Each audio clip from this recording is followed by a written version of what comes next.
Добро вечер, Македонијо! Денес заедно градиме историја. Денес го правиме првиот чекор кон победата на изборите. Ќе почнам со зборовите на славниот американски председател Џон Кенеди. Единствената причина да се одржи говор е за да се промени светот. Затоа ве прашувам, дали сме подготвени да го промениме светот? Дали сме подготвени да ја промениме Македонија? Ја слушнавме Радмила Шекеринска, идниот премиер на Република Македонија. Го слушнавме Зоки Заев за тоа кој е победничкиот тим. Еве неколку збора и за нашата програма. Приказните и финтите дека СДСМ нема изборна програма, дефинитивно завршија. Еве нашата програма од која веќе 2 недели кажуваме и презентираме нешто ново. Таа е сериозна, таа е конкретна, таа е реална. Таа е направена за да може да се оствари. На конкретни прашања програмата дава конкретни одговори и кажува што ќе прави новата влада на СДСМ уште од првиот ден по победата на изборите. Ја пишувавме заедно со граѓаните. Она што е важно за нив, тоа е важно и за СДСМ. Таков е нашиот пристап. Тоа е нашата силна порака дека имаме исти приоритети. Во програмата зборуваме за работните места и живеачката. Зборуваме за здравието и образованието на граѓаните, за слободата и правдата, за идентитетот. Не зборуваме за абстрактни економски теми, туку за тоа како да ги сочуваме постојните работни места, како да отвориме нови работни места и како да ја подобриме живеачката на народот. Се е поврзано со тоа. Кога зборуваме за домашни и странски инвестиции, зборуваме за работни места. Кога зборуваме за нови автопатишта и хидроцентрали, и тогаш зборуваме за работни места. Кога зборуваме за подобар амбиент за работа, за ефикасно судство, за професионална администрација и за поквалитетно образование, и тогаш зборуваме за работни места. Можете ли да замислите како ќе изгледа Македонија по остварувањето на оваа програма? Во приватниот сектор ќе има илјадници нови работни места, чие отварање е помогнато од државата. Поддршка од буџетот за сите што ќе инвестираат во нови фабрики и за сите што многу ќе користат суровини од домашно производство. Домашните инвеститори се исто толку важни како и странските. Малите фирми веќе нема да се плашат дека заради една грешка во работата ќе мора да платат глоба од илјадници евра и дека ќе мора да престанат да работат. Ќе постои можност да се исправи грешката, а казните ќе бидат преполовени. Бројни даноци ќе бидат намалени или укинати. Секој што има недвижен имот со вредност до 50.000 евра нема да плаќа данок на имот. Парите што сите ги уплаќаме во буџетот ќе се користат домакински и за продуктивни цели. За автопатишта до нашите соседи, за 200 километри магистрални и 500 километри локални патишта, за нови хидроцентрали и за подобро образование. Нов клинички центар во Скопје и нов диагностичко-ургентен центар во Битола. За сиромашните граѓани, за постарите од 65 години, за децата до 14 години нема да се плаќа партиципација во здравството.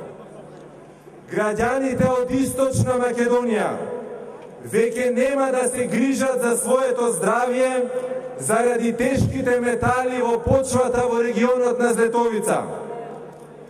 Пензионерите ќе имаат посигурни пензии. Не може повеќе со задолжување во странство кај ММФ да се покриваат ризиците што ги носи Скопје 2014. Висината на пензиите ќе се усогласува почесто, а не како сега. Од нова година наваму цените отидоа нагоре, а пензиите треба да чекаат 6 месеци за да се зголемат. Гласот на пензионерите ќе се слуша во општеството, ќе се слуша во собраниските комисии во Фондот за пензиско.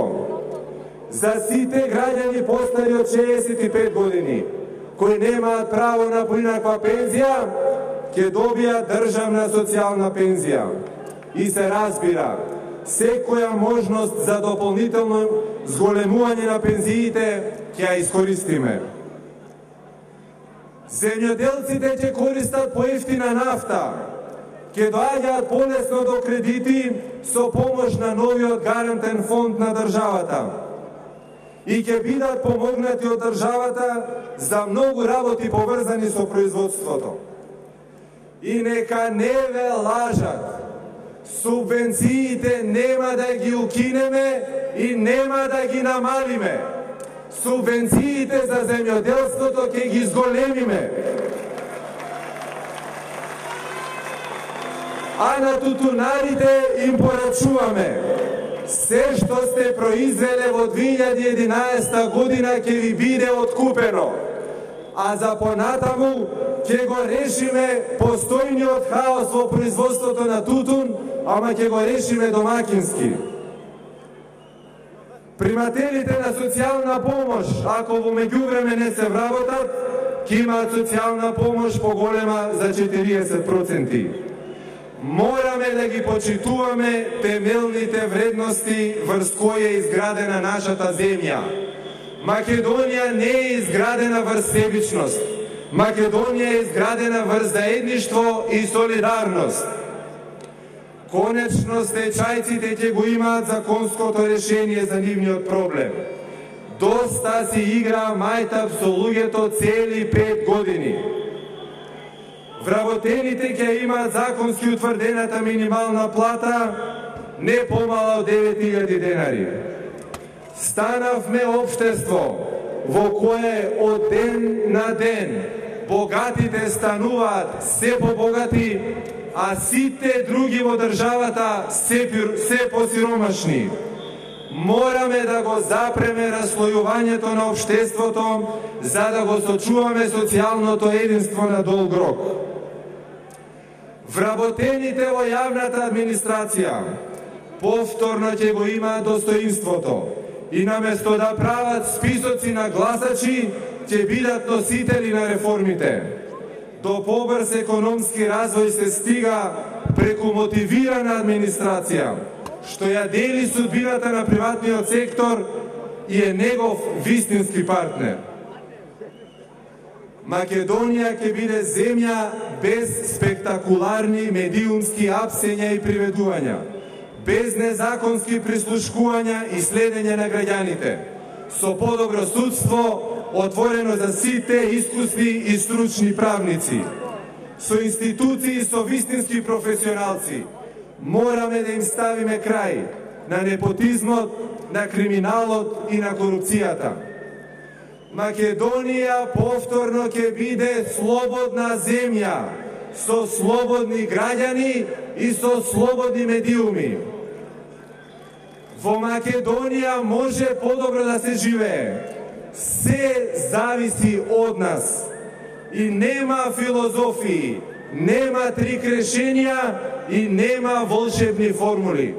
Има само еден пат. Треба добро да се организираме и треба повеќе и подобро да работиме. Имаме капацитет, имаме решеност, имаме идеи, имаме способни луѓе. Време е за вистински вредности. Затоа ќе се вратам на почетокот од говорот. Дали сме спремни да ја промениме Македонија? Епа, ајде да излеземе од патот кој не води кон минатото и да тргнеме по патот кој води кон иднината. Ајде сите заедно да победиме на 5 јуни и да се фатиме за работа. Гласајте за вашата иднина. Да живее Македонија!